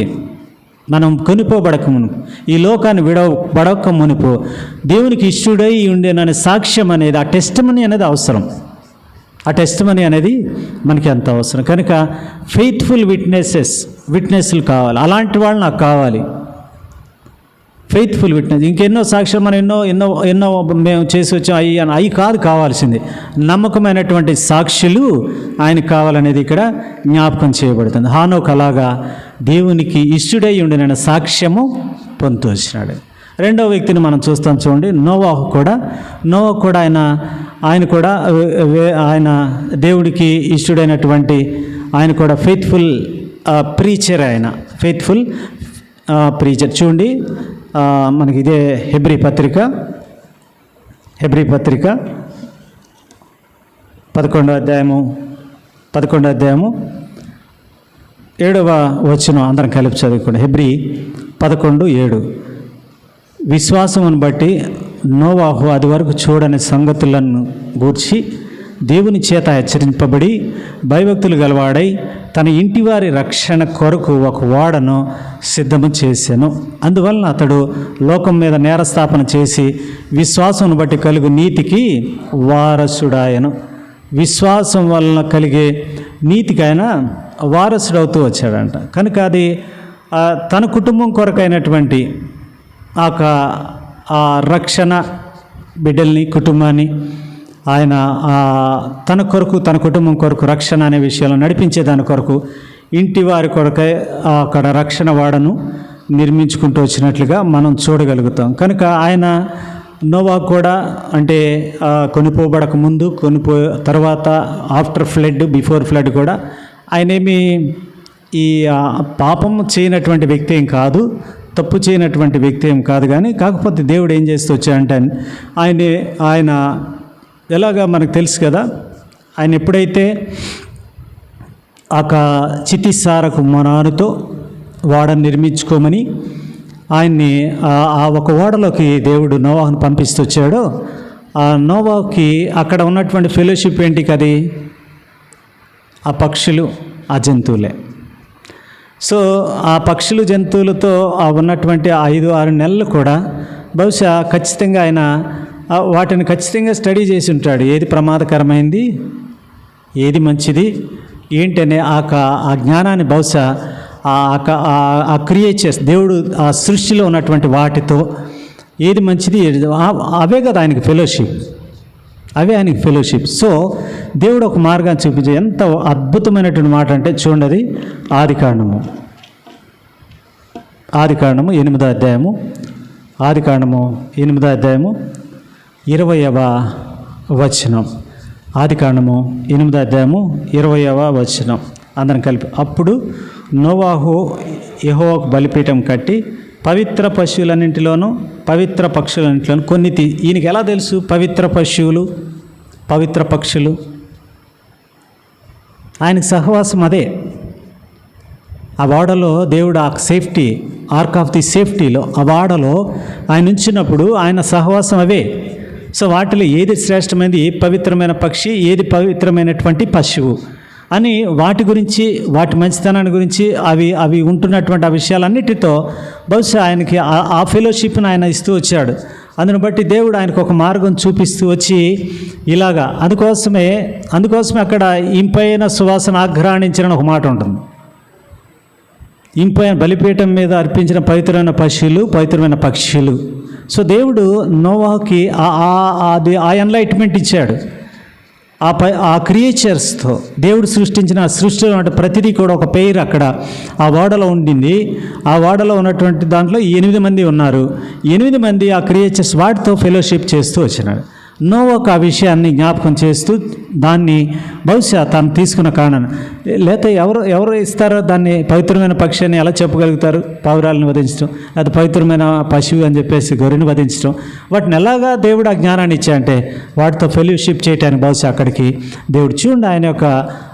ఆయన యొక్క ఉద్దేశము ఖచ్చితంగా మనం ఎప్పటికీ కూడా మనం మర్చిపోలేము. ఆయన మనల్ని ఎలాగా ట్రైన్ అప్ చేస్తాడో మనకు అర్థం కాదు. ఆయన ఎలాగ ట్రైనప్ చేస్తాడో మనకు అర్థం కాదు. ఆయన ట్రైనింగ్ అనేది ఖచ్చితంగా మన దానిలోకి వెళ్ళవలసిందే. అదే మనకు తెలుసు కదా, నిర్గమాకాండం 3వ అధ్యాయం 1వ వచనంలో మోషే ఏం చేస్తుంటాడు? తన మామయ్యని ఇత్రో మందని కాస్తూ ఉంటాడు. అంతకుముందు ఏంటి ఆయన పరిస్థితి? నిర్గమాకాండం 2వ అధ్యాయం 12వ వచనంలో ఏంటి? ఆయన ఐగుప్తులో ఉన్నాడు. ఆయన మహారాజు మనవడు, ఆయన ఏం చేసినా చెల్లుతుంది. ఐగుప్తులు ఇశ్రాయేలు తేడా వస్తే ఒక మనిషిని చంపి పాతి పెట్టేశాడు. అంటే హైలీ సివిలైజేషన్ కలిగినటువంటి అక్కడి నుంచి తీసుకెళ్ళి ఆయన 3వ అధ్యాయం నిర్గమాకాండం 3వ అధ్యాయం 1వ వచనంలో ఎక్కడికి తీసుకొచ్చాడు? ఆయన ఆ గొర్రెల మందలను కాయటానికి ఆయన్ని తీసుకొచ్చాడు. అక్కడ ఆయన ట్రైనింగ్ 40 years ట్రైనింగ్, ఒక్కరోజు కాదు. 40 సంవత్సరాలు ఐగుప్తులు అన్ని విద్యలు నేర్చుకుంటే ఇంకొక 40 సంవత్సరాలు ఆయన ఎక్కడ ఏమన్నా ఉందా? అడవిలో ఏమన్నా ఉంటుందా? ఆయన జాడ ఎవరికి తెలియటానికి లేదు. ఆ గొర్రెలు, ఆ మందలు, వాటికి నీళ్ళు పెట్టుకుంటూనే ఉండాలి, వాటితోనే మాట్లాడుకుంటాను. ఆ 40 సంవత్సరాలు వాటితో ఉండే అంత గొప్ప లీడర్గా ఎట్లయ్యాడు? అలాగే నోవాహు కూడా ఈజ్ ఏ వండర్ఫుల్ ప్రీచర్. ఆయన ఇంటి కోసం రక్షణ వాడను నిర్మించుకున్నాయి. ఆ ఇంటి కోసం అక్కడ తన కుమార్తెలకి, అల్లుళ్ళకి, వాళ్ళందరికీ వాళ్ళు ఎలా ట్రైనప్ చేసుకున్నాడు. దాంతోపాటు ఆయన ఈ క్రియేషన్ అంతా చూస్తూ పవిత్రమైన పశువులు, పవిత్రమైన పక్షులన్నిటిలో కొన్నిటిని తీసుకుంది. అప్పుడు దేవుడు వాటిని ఇంపైన సువాసనగా ఆయన అగ్రాణిస్తూ వచ్చాడు. సో దాని తర్వాత ఆయన రియలైజ్ అవుతూ వచ్చాడు. అది మనకు తెలిసిన తర్వాత మనం చూస్తాం. ఉద్దేశం ఏంటంటున్నానంటే, దేవుడు ఆయనకు కావలసినటువంటి నమ్మకమైనటువంటి సాక్షులను ఉంచుకుంటాడు. నోవాహుని తీసుకుని వెళ్ళి అక్కడ ఓడలో ఉంచితే అక్కడ కూడా ఆయన యొక్క రక్తాన్ని వెతికే వ్యక్తిగా నోవాహు ఉంటాడు. ఆయన యొక్క రక్తం ద్వారానే మనకు విడుదల ఉంది అనే వ్యక్తిగా నోవాహు ఉంటాడనే నమ్మకం దేవునికి ఉంది. ఆయన వచ్చిన తర్వాత, ఓడలోంచి బయటకు వచ్చిన తర్వాత 19వ వచనంలో 8:19 తిరిగి ఫస్ట్ చేసినటువంటి పని అదే. ఆయన బలిపీఠం కట్టించాడు. బలిపీఠంపై అక్కడ ఆ రక్తాన్ని ఆయన చిందిస్తూ వచ్చినట్టుగా మనం చూడగలుగుతాం. కనుక ఎక్కడున్నప్పటికీ కూడా ఆయన సృష్టిలో ఉన్న ఆ సృష్టిలో నుంచి ఆయన్ని వెతికే వ్యక్తులు కావాలి. వాళ్ళే ఆయనకు నమ్మకమైన సాక్షులు. ఈ సృష్టిలో ఉన్న వాళ్ళు అందరూ ఆయనకు అవసరం లేదు, కానీ ఆయన కొరకు నమ్మకంగా ఉన్న వాళ్ళే ఆయన సాక్షులుగా ఉంటారు. మన కుటుంబానికి మనం మంచి సాక్షియే. మన కుటుంబాన్ని మనం చూసుకుంటాం. మన కుటుంబాన్ని కాక ఎవరిని చూస్తాం? మన సంఘాన్ని మనం ప్రేమిస్తాం. మన సంఘానికి ఎవరు ప్రేమించగలుగుతాం? ఇవన్నీ కరెక్టే. కానీ ఆ సృష్టిలో ఆ సృష్టికర్తని మనము ఎక్కడున్నప్పటికీ కూడా ఆయనే ఈ యొక్క యూనివర్స్కి ఆయన విడుదల ఇచ్చేవాడు అనే ఆ నమ్మకత్వాన్ని, అలాంటి సాక్ష్యం పొందినటువంటి, అలాంటి సాక్ష్యం ఇవ్వగలిగినటువంటి వ్యక్తులు ఆయన గురించి ఆయనకు కావాలి. కనుక గాడ్స్ ఫెయిత్ఫుల్ విట్నెసెస్ ఎవరు? హానోకు, తర్వాత నోవాహును మనము చూడగలుగుతూ వచ్చినాం. కనుక దేవుని యొక్క ఉద్దేశానుసారంగా మనం చూస్తే చూడండి ఒక మాట, అపోస్తుల కార్యములు 17వ అధ్యాయము, అపోస్తుల కార్యములు 17వ అధ్యాయము 31వ వచనం. అపోస్తుల కార్యములు 17వ అధ్యాయము 31. అందుకు వారు, ప్రభు అయిన యేసునందు విశ్వాసం వచ్చినప్పుడు నీవును నీ ఇంటి వారిను రక్షణ పొందారు. ఈ విషయాన్ని ఆయన ఓడలో ఉండి బహుశా నేర్పుకున్నాడేమో కుటుంబానికి. ఆయన ఆల్టుగెదర్ 8వ అధ్యాయం 19వ వచనంలోకి ఓడలో ఉన్నాయని బయటకు వచ్చిన తర్వాత 20వ వచనంలో జరిగినటువంటి మార్పు 9వ అధ్యాయం 1వ వచనం నుంచి ఆ ఫ్యామిలీని బ్లెస్ చేస్తాడు దేవుడు. ఆ ఫ్యామిలీని దేవుడు బ్లెస్ చేయడానికి ఇష్టపడేవాడుకుంటాడు. అందుకోసం అది చూడండి, ఇదే విషయాన్ని రోమా పత్రికలు కూడా ఒక మాట రాస్తారు. రోమా 1వ అధ్యాయము 17వ వచనం. ఎందుకనగా నీతిమంతుడు విశ్వాస మూలముగా జీవించునని వ్రాయబడిన ప్రకారం విశ్వాస మూలముగా అంతకంతకు విశ్వాసం కలిగినట్టు దేవుని నీతి దాని యందు బయలుపరచబడుచున్నది. అది ఫెయిత్ఫుల్ విట్నెస్ అంటే ఏంటంటే దేవుని నీతి అంతకంతకు బయలుపరచబడుతూ ఉన్నది. ఎప్పుడు బయలుపరచబడుతూ ఉంటుందంటే ఆయన నీతిమంతుడు విశ్వాసం మూలంగా జీవించిన. మనం నీతిమంతులమని చెప్పుకుంటే కాదు, కానీ బై ప్రోడక్ట్ అనే విశ్వాసం కావాలి. నీతిమంతులమే కరెక్టే, దానికి బై ప్రోడక్ట్ ఏంటి? అది విశ్వాసులు.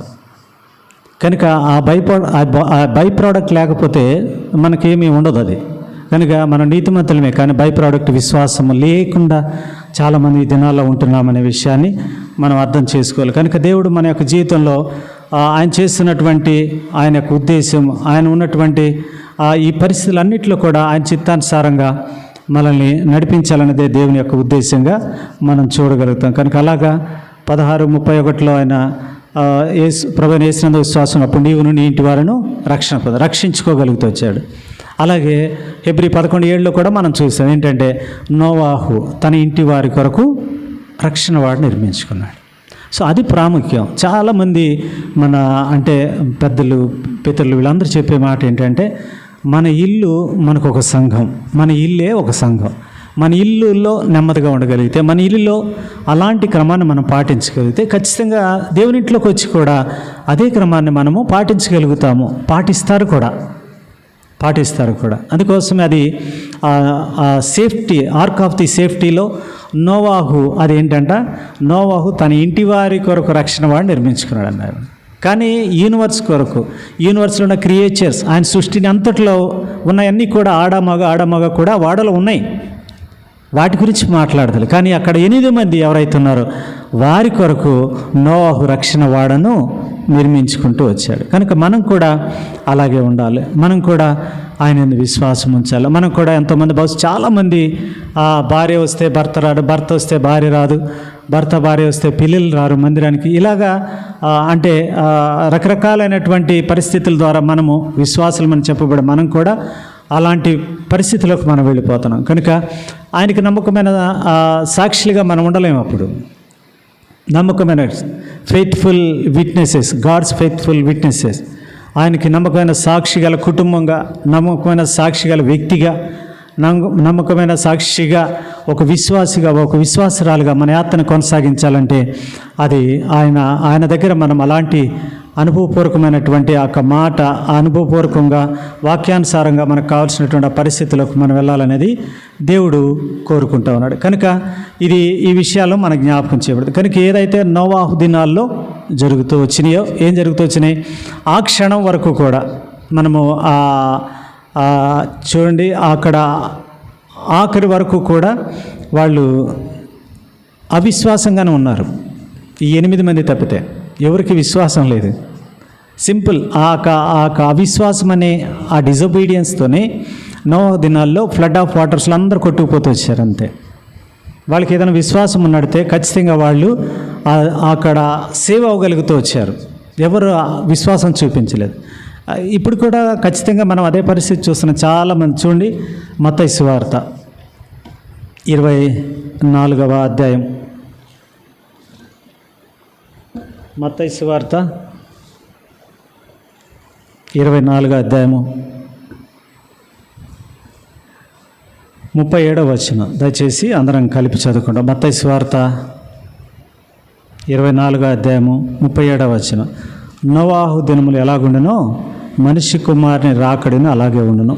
జలప్రళయమునకు ముందటి దినములలో నోవాహు ఓడలకు వెళ్ళిన దినం వరకు వారు తినుచు త్రాసు పెళ్లి చేసుకొనుచు పెళ్లికిచ్చుచు వచ్చింది. కనుక ఈ విషయాలు జ్ఞాపకం చేయబడేది ఏంటంటే, దేవుడు మనకు ఒక విజ్ఞప్తి చేస్తున్నాడు. గాడ్స్ ప్రజెంట్ అప్పీల్ ఏంటంటే, ఆయన నన్ను కూడా నోవాహు దినాల్లో ఉన్న కండిషన్స్ ఇప్పుడు రిపీట్ అవుతున్నాయి.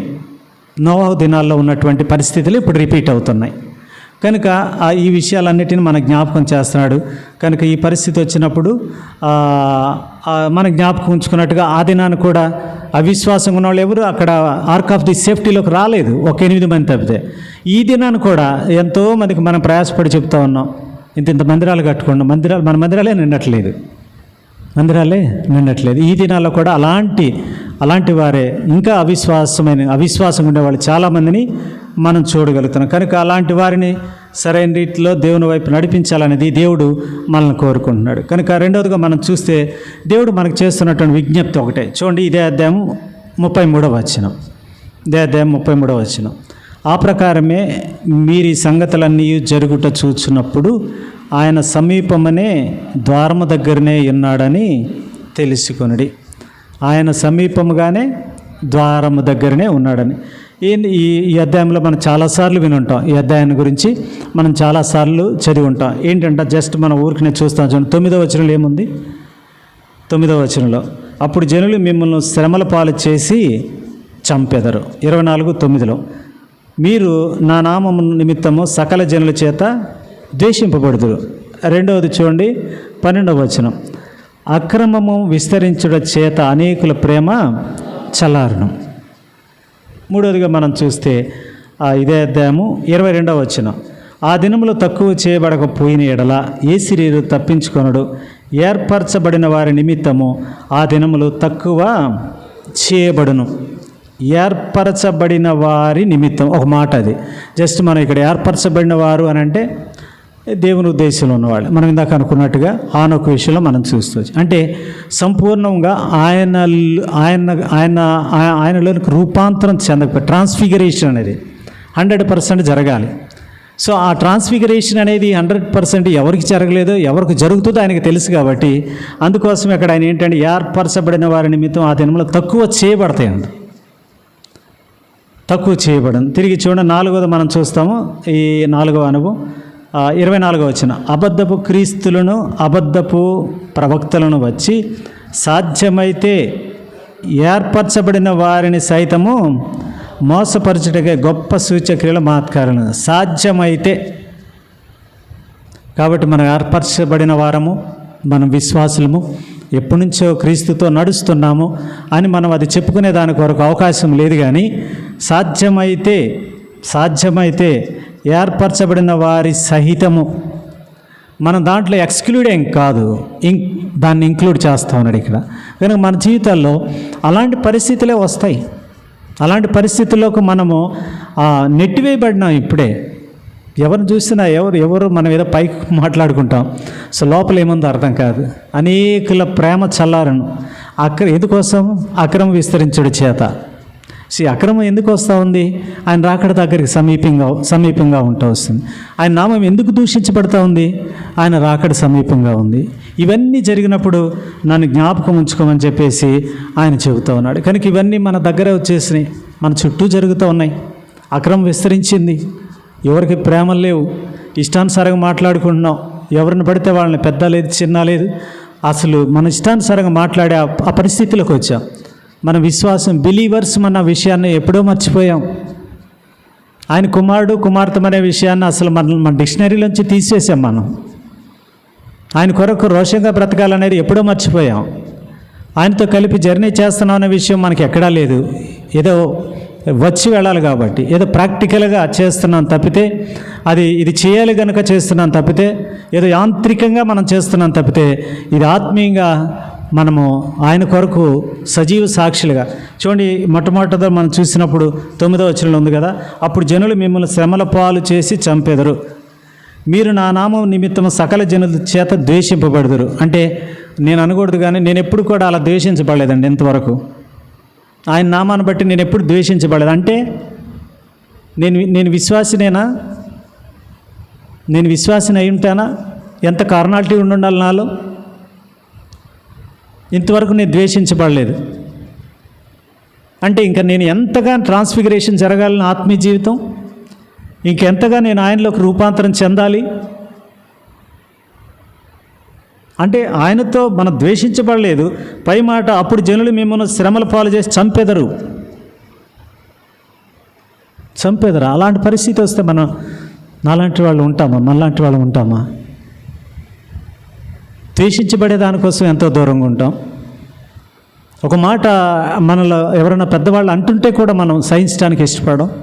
పెద్దవాళ్ళు అంటున్నది మనల్ని గద్దించారని అంటే మనలో ఉన్నటువంటి విషయాలు సెటరేట్ చేయటకే ఆత్మీయమైనటువంటి ఆ కోణంలో ఆలోచించే ఆ పరిస్థితి నుంచి అపవాది మనల్ని చాలా ట్రాప్ చేస్తూ ఉంది.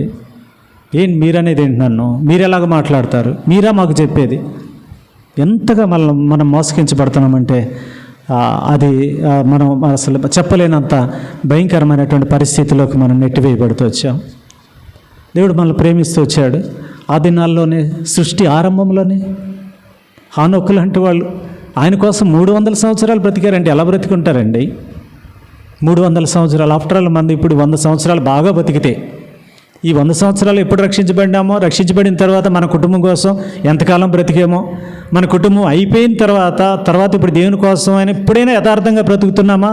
చెప్పలేము. No one can define it. 300 సంవత్సరాలు కుమార్తెల్ని కని దేవునితో నడిచాడంట. అంటే వారితో పోల్చుకుంటే మనం ఎప్పటికీ అసలు కంపారిజన్ అనేది మన ఇంపాసిబుల్. మనం చూడలేము. అది 300 సంవత్సరాలు ఆయనతో నడవటమా? అసలు ఆ వారానికి వస్తే రావాల్సిన ఆదివారాలు ఎన్ని మానేసి ఉంటాం మనం? సంఘ ప్రార్థన అంటే లెక్కలేదు, బైబిల్ స్టడీ అంటే వద్దు. ఇవన్నీ అంటే నేను ఎవరిని అంటే ఉద్దేశం అది కాదు. కానీ 300 సంవత్సరాలు దేవునితో నడిచాడా? ఆయన చనిపోకముందు, కొనిపోబడకముందు దేవునికి ఇష్టడైన సాక్ష్యం పొందినా? ఎంత ఆశ్చర్యకరమైన మాటలండి. విశ్వాసుల వీరుల పట్టికలోకి వచ్చి ఆయనతో విశ్వాసుల వీరులుగా ఉండి వాళ్ళ గురించి అలాంటి ఫెయిత్ఫుల్ విట్నెసెస్గా ఉన్నవాళ్ళు వాళ్ళ గురించి ఇలాంటి మాటలు రాస్తూ వచ్చారు. నూతన నిబంధనలు వాళ్ళ కోసం ఆయన ఏం ప్రాణాన్ని ఇవ్వలేదే. ఆయన కోసం ఆయన ఈ లోకానికి వచ్చి 33.5 సంవత్సరాలు శ్రమపడి అవమానపరచబడి ఆయన ఏమి మానవాళి కొరకు ఏం త్యాగం చేయటం తన కుమారుని పంపలేదు. అదే నాన్న, ఆయన రక్తం అందుబాటులో లేదు. నోవాకైతే దేవుడు ఆ ఎన్లైట్మెంట్ ఇచ్చి 8 సంవత్సరాలు 6 నెలలు ఆ ఓడలో ఉండి ఆ జంతువులతో, ఆ క్రియేషన్స్తో ఆయన సహవాసం చేసి వాటితోనే ఫెలోషిప్ చేసి వాటిలో మంచిదేదో, మంచి పక్షి ఏదో, మంచి జంతువు ఏదో తెలుసుకొని వాటిని తీసుకొచ్చి బలిపీఠం కట్టి దానిపైన ఆయన బలి అర్పించిన కారణాన్ని బట్టి ఆర్పణని దేవుడు అంగీకరిస్తూ వచ్చాడు. ఇంపైన సువాసనగా ఆయన ఆగ్రహిస్తూ వచ్చాడు. కానీ ఈ దినాల్లో మనము అంటే ఎలాంటి పరిస్థితుల్లోకి నెట్టివేయబడుతూ వచ్చాం.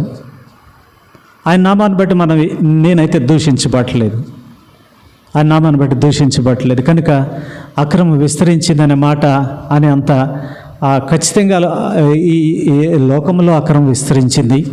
అయితే అనేకుల ప్రేమ చల్లారిపోయింది. లోకస్తులు ఏదైనా మనల్ని ప్రేమిస్తున్నారంటే కేవలం ఏదో స్వార్థంతోనే ఖచ్చితంగా మనం అనుకోవాలి. ఈ యొక్క అనేకుల ప్రేమ చల్లారిపోయింది. కనుక ఈ విషయాలన్నీ మనం జ్ఞాపకం చేస్తే ఏంటంటే, ఏర్పరచబడిన వారి నిమిత్తము ఆ దినములు ఏం చేస్తూ వచ్చినానంట, తక్కువ చేయబడిన. బహుశా నేను అదే అనుకుంటాను. నేను ఖచ్చితంగా ఎప్పుడు కూడా మా అంకుల్ని నేను గుర్తు చేసుకుంటా. ఆ 16 రోజులు ఇక్కడ ఆయన శ్రమ పడిన తర్వాత ఆయన తీసుకుంటూ వచ్చాడు. అప్పటి వరకు ఏం రోగం లేదు ఆయనకి. బహుశా ఒకవేళ అందుకోసమే కష్టం సుఖం అనేది ఖచ్చితంగా అది సగం ఇది సగం అని చాలామంది చెప్తుంటారు. అలాగే మన జీవితంలో మనం ఆయన కోసం శ్రమ పడవలసిన దాన్ని ఖచ్చితంగా శ్రమపడి ఆయనలోకి రూపాంతరం చెందిన తర్వాత ఖచ్చితంగా ఆయన మనల్ని తీసుకుంటాడు. అందుకోసం ఇక్కడ ఈ మాట, ఏర్పరచబడిన వారి నిమిత్తము ఆ దినములు తక్కువ చేయబడును. కనుక ఆయన కృప చూపిస్తున్నారు, ఎవరి కోసమో తెలియదు. ఆయన దయ చూపిస్తున్నాడు, ఎవరి కోసం తెలియదు. ఇంకా ఆయన ఆలస్యం చేస్తున్నాడు, ఎవరి కోసమో తెలియదు. బహుశా ఏర్పరచబడిన వారు కొంతమంది ఉన్నారు, వారి కోసం ఏర్పరచబడిన వారు ఉన్నారు. వారు సంపూర్ణమైనటువంటి ఆయన యొక్క క్రమంలోనికి రావాలి. కనుక ఆయన ఇంకా ఆలస్యం చేస్తున్నట్లుగా మనం చూడగలుగుతున్నాం. కనుక ఏర్పరచబడిన వారు సైతము మోసగించబడతారు. మనం కూడా జ్ఞాపకం ఉంచుకుందాం. దేవా, నేను మీ బిడ్డగా కొనసాగుతున్నాను. 10 సంవత్సరాలు, 20, 30 సంవత్సరాలు, 40, 50 సంవత్సరాలు అయితే ఇప్పటి వరకు నేను ఉన్నానయ్యా. డౌన్ ది లైన్ నా పరిస్థితి ఎలాగుంటుందో, నేనేమైపోతాను. కనుక అపవాది నా జీవితంలో ఎలాంటి కష్టము నష్టం తెస్తుందో నాకు తెలియదు. కనుక ఖచ్చితంగా ఏర్పరచబడిన వారి సైతము ఆ దినములు తక్కువ చేయబడతాయని చెప్పినట్లుగా బహుశా నా గురించి ఈ విషయాన్ని, వచ్చే విషయాన్ని, వచ్చే దినాన్ని ఆలస్యం చేస్తున్నాం మనం అనుకున్నాం. నేను చాలాసార్లు విన్నాను, చాలాసార్లు మనం మాట్లాడే ఈ మాటే ఆఖరి మాట అని అనుకోవాలంట విశ్వాసం. ఇప్పుడు మాట్లాడుతున్న ఈ మాట ఆఖరి మాట అని అలాంటి ట్రాన్స్పరెంట్గా అలాంటి ఆత్మీయ జీవితాన్ని మనం కొనసాగించగలిగినప్పుడు ఖచ్చితంగా ఆయన కొరకు ఆయన ఏర్పాటు చేసినటువంటి ఈ గుర్తులన్నీ నెరవేరుతున్నప్పుడు, ఆ ప్రకారం మీరు ఈ సంగతులన్నీ జరుగుట చూచున్నప్పుడు ఆయన సమీపమనే ద్వారము దగ్గరనే ఉన్నాడని తెలుసుకొనుడి. ద్వారము దగ్గరనే. ఈ విషయం గురించి ఒక మాట చూసుకుని మనం ముగించుకుంటాం. యోహాను సువార్త 10వ అధ్యాయము. యోహాను సువార్త 10వ అధ్యాయము 9వ వచనం. యోహాను సువార్త 10వ అధ్యాయము 9వ వచనం. నేనే ద్వారమును, నా ద్వారా ఎవడైనా లోపల ప్రవేశించినలా వాడు రక్షింపబడిన వాడై లోపలికి పోవచ్చు, బయటికి వచ్చుచు మేత మేయిచుండును అని ఆయన చెప్తున్నాడు. అంటే ఆయన తన సొంత గొర్రెలను వెలుపలికి నడిపించినప్పుడల్లా ఆయన వాటికి ముందుగా నడుచును. 4వ వచనంలో మనం చూస్తాం. కనుక ఆయన ద్వారానే, ఆయనే ద్వారం. కనుక నోవాహు ఓడలో ప్రవేశించిన తర్వాత ఆయన తలుపులు మూసివేస్తూ వచ్చాడు, ఆ ద్వారాన్ని క్లోజ్ చేస్తూ. కనుక ఆయనే ద్వారం. ఆయన దగ్గరికి మనం వెళ్ళాలంటే ఆయన దాటుకుని మనం వెళ్ళాలి, ఆయన ఇంట్లోకి వెళ్ళాలని. కనుక నేనే ద్వారానని ఆయన చెప్తున్నారు. ఆ దినాల్లో ఆయన సేఫ్టీ ఆఫ్ ది ఆర్క్గా వాడని నోవా కుటుంబానికి ఇచ్చినటువంటి దేవుడు ఇప్పుడు ఆయన యేసుక్రీస్తు ప్రభువారు తన కుమారుడిని మన కొరకు, మన రక్షణ కొరకు ఆయన ఆ క్రీస్తుని మన కొరకు ఆయనలోకి రమ్మని మనల్ని క్రీస్తు అనే ద్వారం దగ్గరికి నేను రావాలంటే ఆయన చెప్తున్నట్టు నేనే ద్వారమును, నా ద్వారానే మీరు లోపలికి వెళుతూ వస్తుంటారు, బయటికి వెళుతూ ఉంటారు.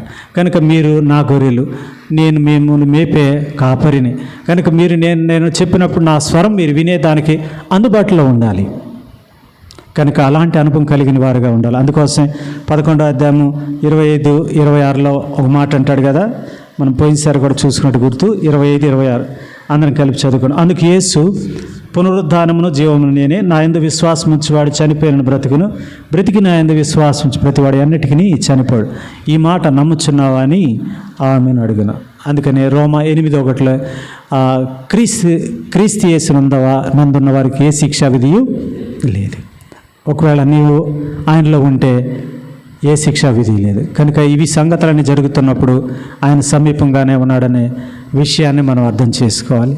ఆయన అర్థం చేసుకుని గాడ్స్ ఫెయిత్ఫుల్ విట్నెసెస్, ఆయన కొరకు నమ్మకమైన సాక్షులుగా మనం ఉండాలని ఆయన కోరుకుంటున్నాడు. కనుక మనము ఆయన బిడ్డలము, ఆయన ఏర్పాటు చేసుకుని మన కొరకు ఆయన తన ప్రాణాన్ని ఇచ్చాడు.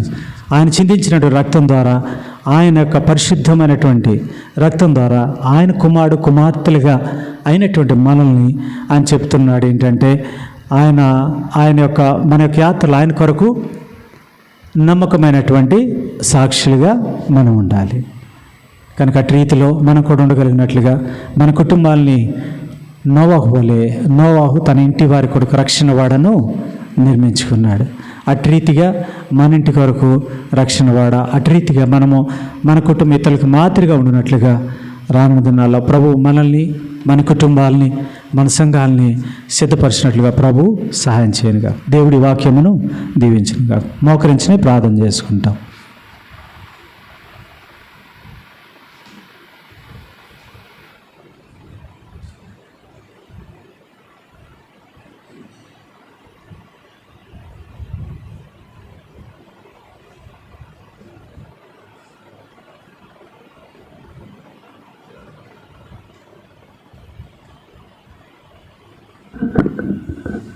ప్రార్థన చేసుకుందాం. ప్రార్థన. ఘనమైన ప్రభువా, మీకు వందనము చెల్లిస్తున్నాం. బైబిల్ స్టడీని బట్టి ప్రభువా, మీకు అంత వందనము చెల్లిస్తున్నాం. ఆదికాండము 5వ అధ్యాయం 8వ అధ్యాయం ఆయా భాగాల ద్వారా మీరు మాట్లాడిన ప్రతి మాటను బట్టి వందనము చెల్లిస్తున్నాం. ప్రభువా, మరి హానోకును మా మధ్యలో తీసుకొని వచ్చినారు. ఎంతో నమ్మకస్తుడుగా ప్రభువా మరి జీవించున్నాడు, మంచి విశ్వాసం కలిగి జీవించినాడు. 300 సంవత్సరములు మరి దేవునితో నడిచినని గొప్ప సాక్ష్యం పొందినట్టు దేవుని వాక్యములు ప్రభువు రాయబడినది. అదే నోవహు మన కుటుంబ కొరకు రక్షణ ఓడను తయారు చేసుకున్నాడు. నోవహు నీతిమంతుడు, యథార్థవంతుడు అని గొప్ప సాక్ష్యం పొందినట్టు దేవుని గ్రంథములు రాయబడినది. నీతిమంతుడు విశ్వాసం మూలముగా జీవించిన నీ వాక్యంని ప్రభువా మేము ఘనపరుచు వందనము చెల్లిస్తున్నాం. ప్రభువా, మేము నోవహు దినమున్నామని ప్రభువా, మరి మీరు అక్కడ బహు సమీపముగా ఉన్నదని ప్రభు మంచి సాక్ష్యం కలిగి మేము జీవించాలని ఆయా భాగాల ద్వారా మీ దోషుల ద్వారా మీరు మాకు ఇచ్చిన హెచ్చరికలు బట్టి వందనము చెల్లిస్తున్నాం. మేము కూడా ప్రభువా మీరు అక్కడ పర్యంత వరకు నమ్మకస్తులుగాను ప్రభువా ఇచ్చిన మంచి సాక్షులుగా ఉండటానికి ప్రభువా సహాయపడము వందనము చెల్లిస్తున్నాం. బైబిల్ స్టడీకి వచ్చిన పిల్లలందరూ కొరకును మేము ప్రార్థిస్తున్నాం. మీరే కనికరించండి. అనేక మంది రాలేకపోతున్నారు. ప్రభు చిత్తమైతే ప్రభు వచ్చే గురువారం అనేక మంది మీరు సమకూర్చండి. మరి ప్రభు బైబిల్ తీసుకుని స్టడీ తీసుకున్న సోదరుని బ్రదర్ని కూడా మీరు దీవించండి. కుటుంబం కొరకు ప్రార్థిస్తున్నాం. ప్రభు వచ్చిన వారిని బట్టి మీకు వందనము చెల్లిస్తున్నాం. ప్రభు మరి రాని వారిని బట్టి కూడా వందనము చెల్లిస్తున్నాం. అనేక మంది సమకూర్చండి. మీ వాక్యాన్ని కనపరుస్తున్నాం. తిరిగి మేము వెళుచున్నాం. క్షేమంగా వెళ్ళమని ఇదైనా బైబిల్ పరిచయంలో మీరు చేసిన ప్రతి ఒక్క మేలు బట్టి వందనాలు చెల్లిస్తూ ఎంత నమ్మకస్తుడు అని ఎంతో నమ్మకమైన దేవుడు వందనం చెల్లించుకునొచ్చు. యేసు ప్రభు వారి నామములో స్తుతించి ప్రార్థించి వేడుకొనుచున్నాము తండ్రి, ఆమేన్. మన తండ్రి దేవుని ప్రేమ, ప్రభువైన యేసుక్రీస్తు వారి కృప, పరిశుద్ధాత్మికుడిని సహవాసం చేయన మనకు పరిశుద్ధులందరికీ సదాకాలము తోడుగా ఉండును కాక. ఆమేన్.